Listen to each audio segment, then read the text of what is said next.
Halo, assalamualaikum teman-teman. Pada kesempatan kali ini saya Tony Hermawan dan rekan saya Muhammad Riyad akan membahas suatu materi tentang pasar modal.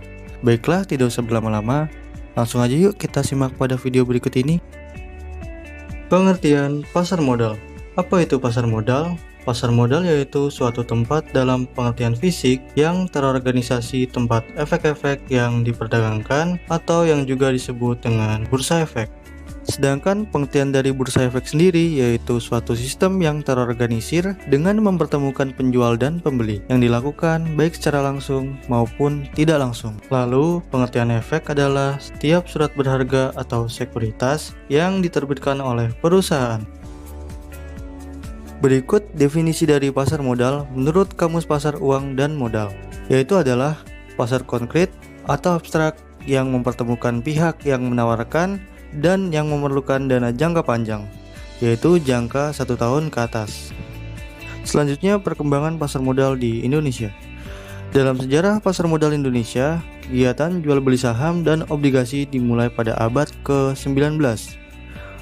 Setahun setelah pemerintahan Belanda mengakui kedaulatan Republik Indonesia, tepatnya pada tahun 1950, obligasi Republik Indonesia dikeluarkan oleh pemerintah Indonesia. Selanjutnya, pada 1977, bursa saham kembali dibuka dan ditangani oleh Badan Pelaksana Pasar Modal atau BAPEPAM, institusi baru di bawah Departemen Keuangan. Lalu pada 16 Juni 1989, Bursa Efek Surabaya atau BES mulai beroperasi. Kemudian, pada 13 Juli 1992, bursa saham diswastanisasikan atau dirubah menjadi PT Bursa Efek Jakarta atau BEJ.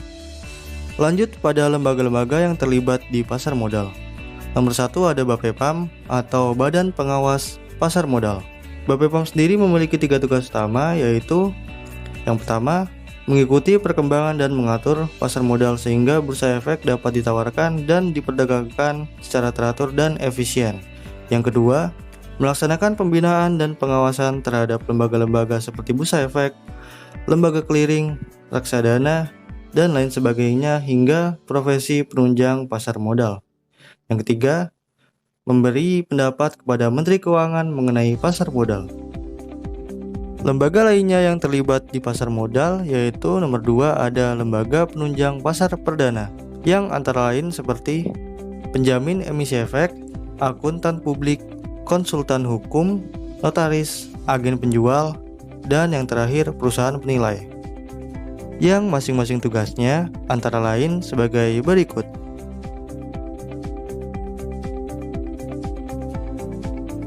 Nomor 3, lembaga penunjang dalam emisi obligasi.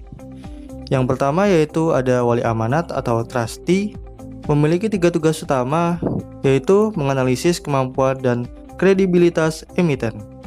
Yang kedua, melakukan penilaian terhadap sebagian atau seluruh harta kekayaan emiten yang diterima olehnya sebagai jaminan. Yang ketiga, memberikan nasihat yang diperhitungkan oleh emiten. Lembaga selanjutnya yaitu ada penanggung atau guarantor. Yang dimaksud yaitu sebagai bertanggung jawab atas dipenuhinya pembayaran pinjaman pokok obligasi beserta bunganya dari emiten kepada para pemegang obligasi tepat pada waktunya apabila emiten tidak memenuhi kewajibannya. Lembaga selanjutnya yaitu agen pembayar atau paying agent. Agen pembayar bertugas membayar bunga obligasi yang biasanya dilakukan setiap 2 kali setahun dan pelunasan pada saat obligasi telah jatuh tempo. Lembaga pasar modal yang terakhir ada Lembaga Penunjang Pasar Sekunder, yang antara lain ada seperti pedagang efek, perantara perdagangan efek atau broker, perusahaan efek, biro administrasi efek, dan reksadana atau mutual fund. Berikutnya ada proses penawaran umum atau go public. Penawaran umum adalah kegiatan yang dilakukan oleh emiten untuk menjual efek kepada masyarakat berdasarkan pada tata cara yang diatur oleh undang-undang dan peraturan pelaksananya. Tahapan dalam rangka penawaran umum. Yang pertama ada tahap persiapan, yaitu melakukan rapat umum pemegang saham atau RUPS untuk meminta persetujuan para pemegang saham dalam rangka penawaran umum saham.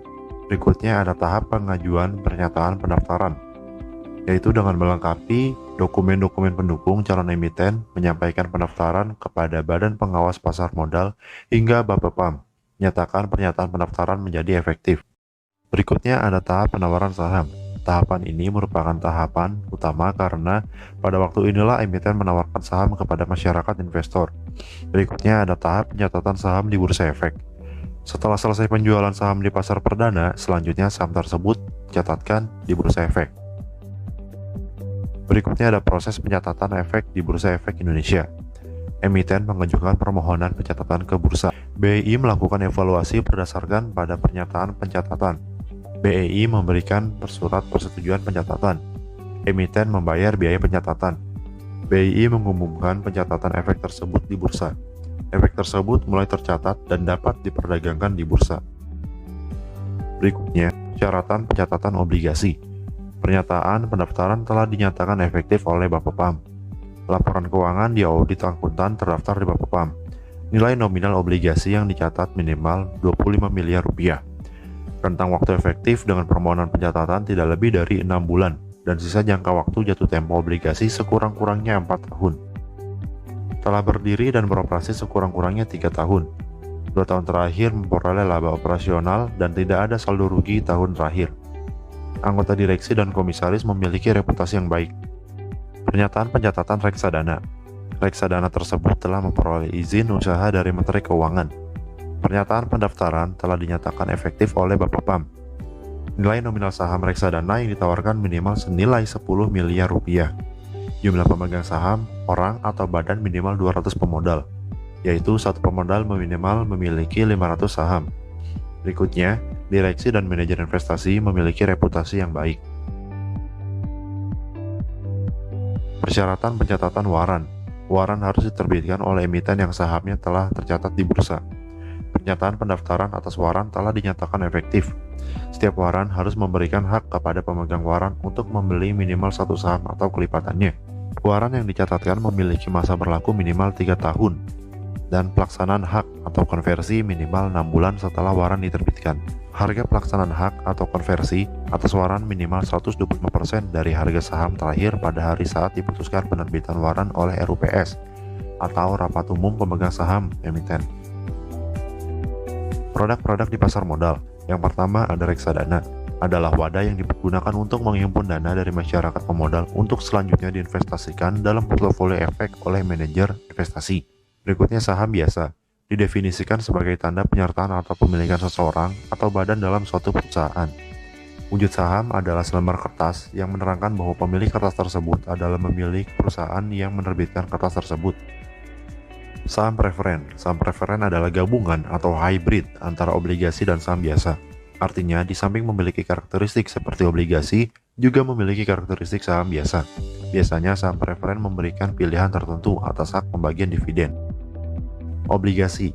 Obligasi adalah surat berharga atau sertifikat yang berisi kontrak antara pembeli peminjam dengan penerima pinjaman. Surat obligasi adalah selembar kertas yang menyatakan bahwa pemilik kertas tersebut memberikan pinjaman kepada perusahaan yang menerbitkan obligasi. Berikutnya ada waran. Waran adalah hak untuk membeli saham biasa pada waktu dan harga yang sudah ditentukan. Biasanya waran dijual bersamaan dengan surat berharga lainnya, misalnya obligasi atau saham. Right issue. Right issue merupakan hak bagi pemodal membeli saham baru yang dikeluarkan emiten. Karena merupakan hak, maka investor tidak terikat untuk membelinya. Stock option. Stock option atau opsi saham adalah kontrak sederhana yang memperbolehkan pemiliknya untuk menjual atau put option atau membeli, yaitu call option, sebuah stok dengan harga yang sudah ditentukan sebelum stok tersebut kadaluarsa.